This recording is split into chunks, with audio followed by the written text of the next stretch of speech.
Anybody in here ever seen The Lion King? I'm just curious though, does anybody in here remember the stampede? You remember the stampede?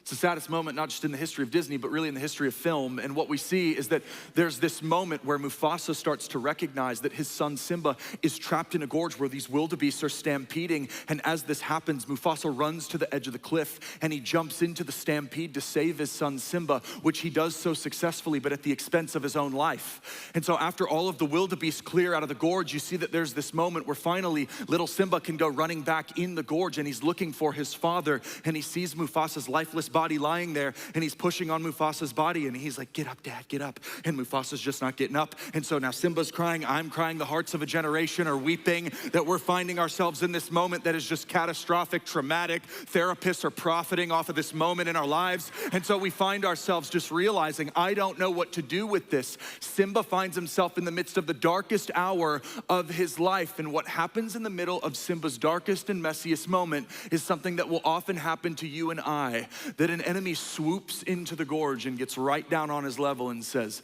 hey, this is bad, Simba. This is bad. What are your friends gonna think? What's your mom gonna think? You can't come back from this. And Simba's panicked. He's like, I didn't mean for this to happen. He didn't know that this was set up by evil Uncle Scar. Simba doesn't know that. And so he's just kind of panicking, going, I don't know what to do from here. And what we see the enemy will say to Simba is what you often will feel like the enemy whispers to you in the messiest moments of your life. He says, run away, Simba. Run away and never return. And so he does. And does it look like it's not fun and terrible from that point moving forward? No, it's like the complete and total opposite of that.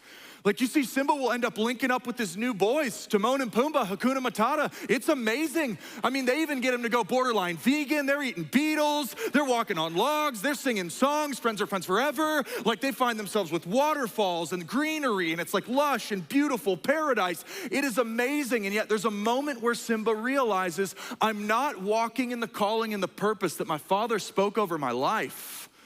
And in the middle of that, it's when you have that old wise sage Rafiki that comes and smacks a little sense into Simba. And he says, hey, your father's alive. And Simba's like, he's not, he's really not. It's like a super traumatic moment for me. I can assure you that's not a thing. And he's like, yes, he is, I'll show him to you. And so he ends up bringing Simba to a pool of water, and he says, look down there. And Simba looks into the pool of water and is like, no, it's just my reflection. And Rafiki says, no, look harder. Right?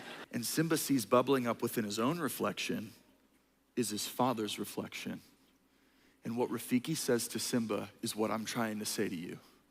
He says, you see, he lives in you. I don't know what feels like it's the messiest moment of your life that's going to mark and define you for the rest of your life, but I can tell you this, that your Father who lives on the inside of you is greater than anything that's happened behind you, that the Holy Spirit that is dwelling with us is greater than any of the messes that are around us, that there is a beautiful, incredible work that God is doing there that marks and defines you above every other thing that you found yourself going through.